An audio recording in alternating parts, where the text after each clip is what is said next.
नी सा गा pani pani धा पा पद पद गा नी धा सा नी सा गा pani pani धा पा पद पद गा नी धा सा ही गाथा अस्तित्वाची शौर्याची पराक्रमाची ही गाथा अस्तित्वाची शौर्याची पराक्रमाची या मातीमधल्या कणाकणातील मौल्यवान रत्नांची या मातीमधल्या कणाकणातील मौल्यवान रत्नांची कर्तृत्व इथे गगनाला भिडे परिमोल जाणून घेऊ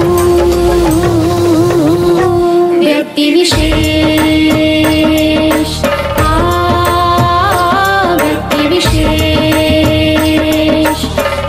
MPSC Guru spreading the knowledge powered by spectrum academy मध्ये तुम्हा सर्वांचं स्वागत.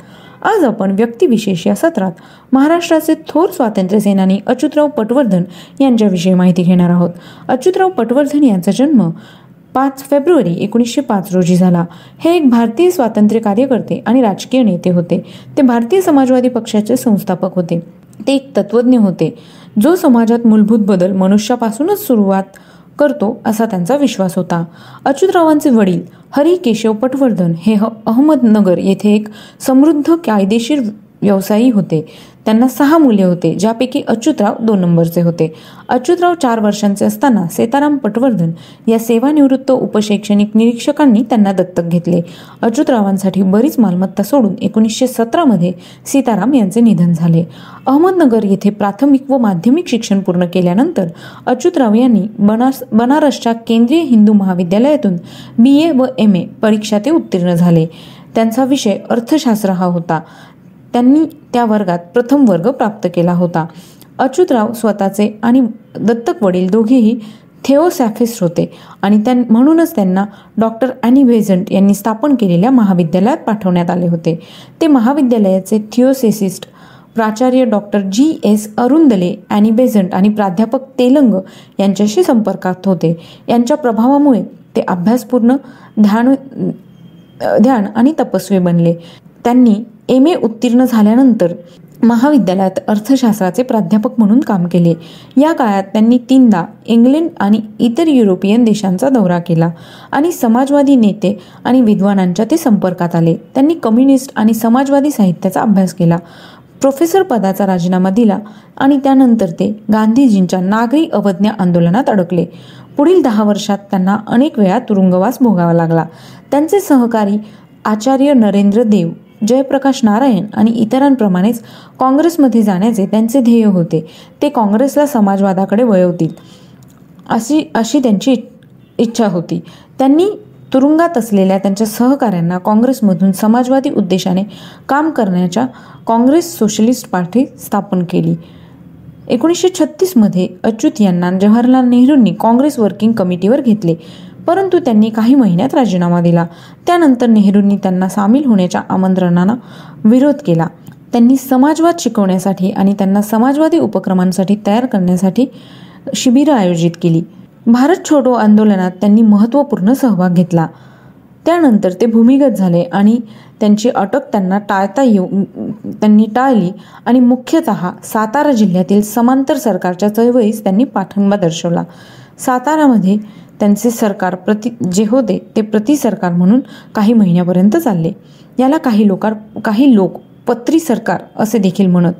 समांतर सरकारला अडथळा आणण्याचे धाडस करणाऱ्या डेकोइट्स, देशद्रोही आणि लोकांना देण्यात आलेल्या शिक्षेस पत्री असे नाव होते. 1932 मध्ये त्यांना 2 वेळा अटक झाली आणि तुरुंगात टाकले. त्यांच्या महान आणि दूरदर्शी नेतृत्वात सातारा जिल्ह्यात 20 भागांमध्ये समांतर सरकार स्थापन आणि प्रभावीपणे चालवले गेले. सुमारे 500 गावे खरोखर ब्रिटिश साम्राज्यापासून मुक्त होती. शासकीय यंत्रणा पूर्णपणे तुटलेल्या खेड्यांमध्ये समांतर सरकार घुसले. लोकांचे न्यायालय आयोजित केले गेले आणि गरीब शेतकऱ्यांना, शेतमजुरांना आणि सर्व जातींच्या महिलांना न्याय देऊन कर्ज, आक्रमकता आणि बलात्काराच्या अनेक प्रकरणे त्यांनी सोडवली. मोठ्या बलात्कारांच्या प्रयत्नांना कडक शिक्षा, सावकारांकडून अत्यल्प व्याजदर आणि गरीब शेतकऱ्यांच्या वरील जमीनदारांच्या सत्तेची अंमलबजावणी यामुळे सामान्य लोकांच्या मनातील सरकारची लोकप्रियता वाढत गेली. गरीब शेतकऱ्यांना जमीनदारांच्या शक्तीची अंमलबजावणी सामान्य लोकांच्या मनातील सरकारची लोकप्रियता वाढवते आणि त्याचमुळे सरकार लोकप्रिय ठरले. अच्युतरावांनी स्वतःचे कपडे धुवून जेवण बनवून या चळवळीतील कार्यकर्त्यांची सेवा केली. 1946 नंतर जेव्हा समांतर सरकारचे सर्व कार्यकर्ते लोकांसमोर दिसू लागले तेव्हा त्यांनी त्यांच्यासमोर जाहीर सभांमध्ये सहभाग घेतला. 1934 पासून काँग्रेस सोशलिस्ट पक्षाची वार्षिक अधिवेशने घेण्यात आली. पण अच्युत आणि त्यांच्या सहकाऱ्यांना काँग्रेसमधून समाजवादाचा प्रचार करणे अवघड वाटले. 1947 मध्ये त्यांनी स्वतंत्रपणे सोशलिस्ट पार्टी ऑफ इंडियाची स्थापना केली. 1950 मध्ये अच्युत यांनी राजकारणातून निवृत्त झाले आणि त्यांनी 1966 पर्यंत सेंट्रल हिंदू कॉलेजमध्ये प्राध्यापक म्हणून पुन्हा काम केले. पटवर्धन यांचा मृत्यू 1992 मध्ये 1 ऑगस्ट रोजी झाला. तर मित्रांनो, हे होते व्यक्तिविशेष हे सत्र. यातली माहिती तुम्हाला कशी वाटली हे आम्हाला नक्की कळवा. त्यासाठीचा आमचा व्हॉट्सअप क्रमांक आहे 8698 म्हणजेच 8698869880. ऐकत रहा radio MPSC Guru, spreading the knowledge, powered by spectrum academy. Thank you.